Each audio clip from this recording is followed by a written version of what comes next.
History tells us disturbing stories about angry mobs accusing innocent women of being witches and burning them at the stake. Believe it or not, such brutal witch hunts still continue today in many parts of the world.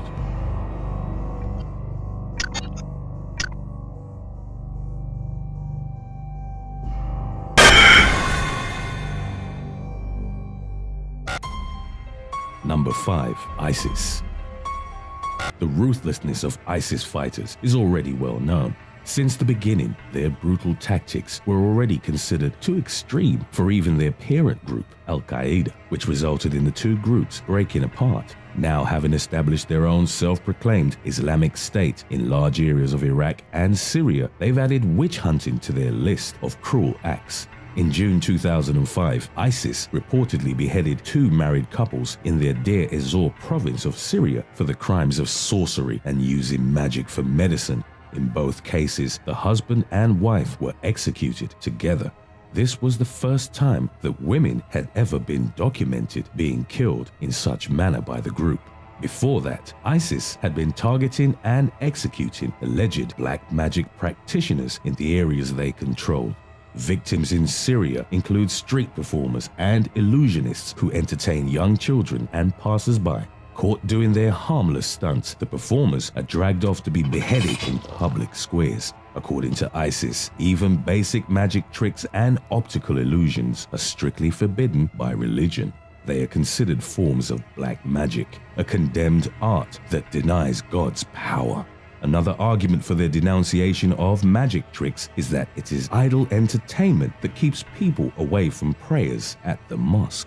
ISIS branches seem to be competing with each other to show off their ruthlessness. In May 2015, the group's Libyan franchise released images of a sorcerer being decapitated in the province of Barqa near Benghazi. Wearing an orange prisoner jumpsuit, the dark-skinned man was forced into confessing his crimes. An image of an Arabic manuscript, handwritten in blue ink, was shown as evidence, allegedly being some sort of spell. Another series of images were also released the same month, showing a victim being beheaded in the Iraqi province of Salahuddin. A close-up photo showed a ripped bag of prayer beads, allegedly used as magic charms. While prayer beads are used by many Muslims around the world, the extreme group condemns its use as an act of blasphemy. Number 4. Papua New Guinea. The people of Papua New Guinea mostly believe in magic, while the practice of faith healing or white magic is allowed. The country legislated the Sorcery Act, which bans any form of black magic, which is punishable by 2 years of prison. The act was eventually annulled in 2013, but suspected witches are still being subjected to lynching by their superstitious communities. It is an increasingly visible problem in a country made up of hundreds of ancient tribal communities on a tropical island. In the local culture, the idea of payback is an ingrained principle, and nearly all disagreements turn physical. According to government reports, extrajudicial witch hunts in Papua New Guinea are spreading from the rural highlands to cities due to the migration of villagers. The victims, who are mostly lone women, are tortured and killed, sometimes burnt alive. Many argue that one of the main reasons of lynching is jealousy, as a boom in the country's mining industry has produced a wide economic gap and pitted the haves against the have-nots. And with the introduction of Western culture, there are more than ever consumer products for the tribes to fight over. In June 2013, a female teacher named Helen Rumbali had her wooden home raided by neighbors armed with guns, machetes, and axes. They dragged Helen, her older sister, and 2 nieces out, and the house was set on fire. The assailants accused Helen of performing witchcraft on a fellow villager who had recently died from sickness. She was tortured and beheaded in public, while her female relatives were slashed repeatedly with knives before police managed to negotiate their release. According to the mob, a swarm of flies had led them from the deceased villager's grave to the house, evidence that black sorcery was being practiced there. However, it is believed that the accusation was just an excuse to commit violence out of jealousy, as the family had high social standing and were all highly educated. Number 3. Saudi Arabia. In a religiously conservative country like Saudi Arabia, witchcraft and black magic remains a punishable criminal offense. However, the law and the precise nature of the crime is ill-defined, leading to multiple controversial arrests in the country. Because of lack of transparency and public reports, the exact number of sorcery-related prosecutions is unknown. But according to Human Rights Watch, the numbers are high and the Saudi courts and religious police work together on their witch hunting.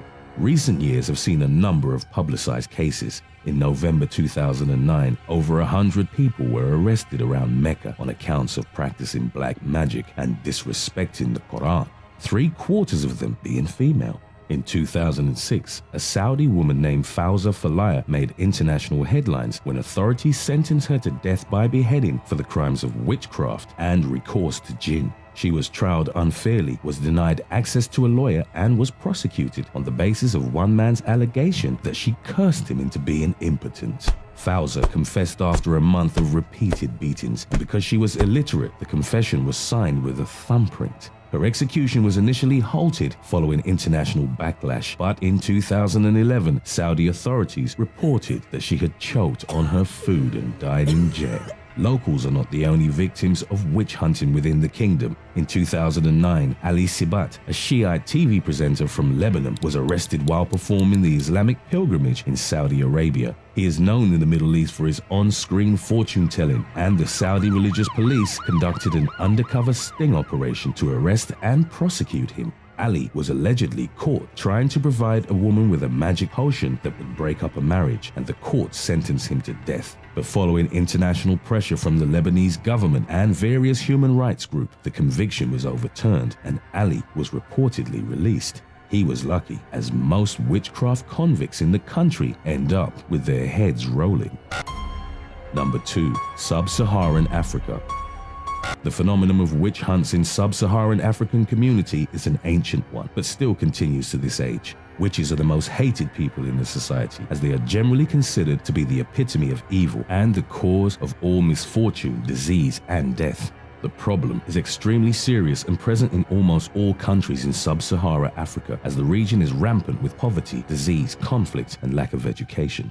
Those accused of witchcraft are usually people who are considered different, such as albinos, the elderly, and the diseased and disabled.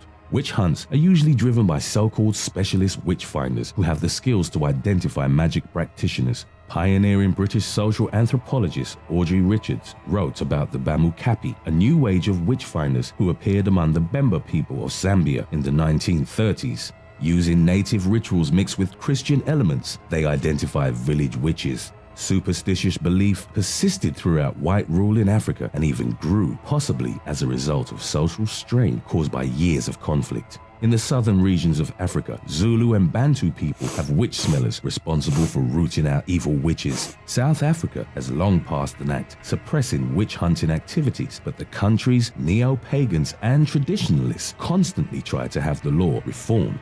Disturbingly, recent years have seen the rise of witchcraft accusations towards African children, especially orphans. They are more easily targeted and subject to abuse as they lack the means to defend themselves against physical and psychological abuse. In many cases, the accusations are led by relatives seeking to obtain the property of the children, or as an excuse to not provide for them. African clergymen from the Pentecostal and charismatic movements are known to mix Christianity with local traditions and perform violent exorcism rituals upon accused children. Such rituals include incarceration, starvation, and being forced to drink poisonous material. In some cases, the kids end up thrown out into the streets, having to survive by themselves or become victims of trafficking or murder. The problem of child witchcraft accusations has even spread among African populations who have migrated outside the continent. In 2010 in the UK, 15-year-old Christy Bamu was accused of taking part in Kindoki or African voodoo by his older sister and her boyfriend. The teenager was subsequently tortured for 3 days until he died on Christmas Day. According to Scotland Yard, the case was just one of 83 ritualistic-based abuse cases they have been investigating for the past 10 years. Number 1. India. Witch hunting is a centuries-old practice in India that still continues to this day, resulting in brutal murders and deaths of women on a nearly daily basis. According to reports, about 2,100 people accused of witchcraft in India have been killed between 2000 and 2012. That makes nearly 200 people every year. Although a lot of it has to do with religion and superstition, the real problem comes from people trying to seek profit from the accusations. In most cases, superstition is nothing but an excuse. A woman is often branded a witch so that others could grab her land and kick her out of the village. Sometimes it is done because of family rivalry or to settle scores because the women refuse sexual advances made towards them. Sometimes conservative communities would punish women who question social norms by branding them as witches. The irony is that the branding of victims is made by male shamans, known as Oja, who themselves practice some sort of sorcery. They perform incantations and write the names of suspected individuals on the branch of a sal tree. If a branch withers, the name of the person written on it would be condemned as a witch.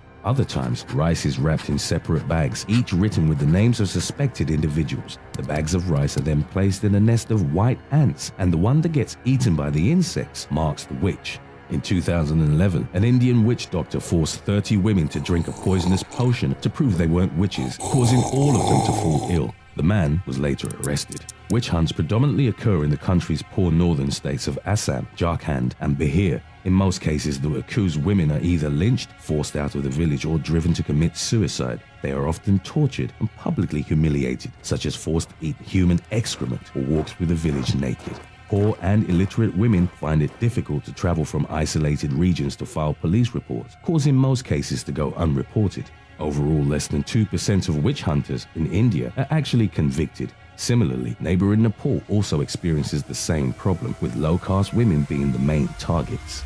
Labeling the meat as pink slime, Jamie was shocked when he discovered that ammonium hydroxide was being added to the mix. In his own words, he said that meat at the cheapest form, normally given to dogs, was being fed to humans.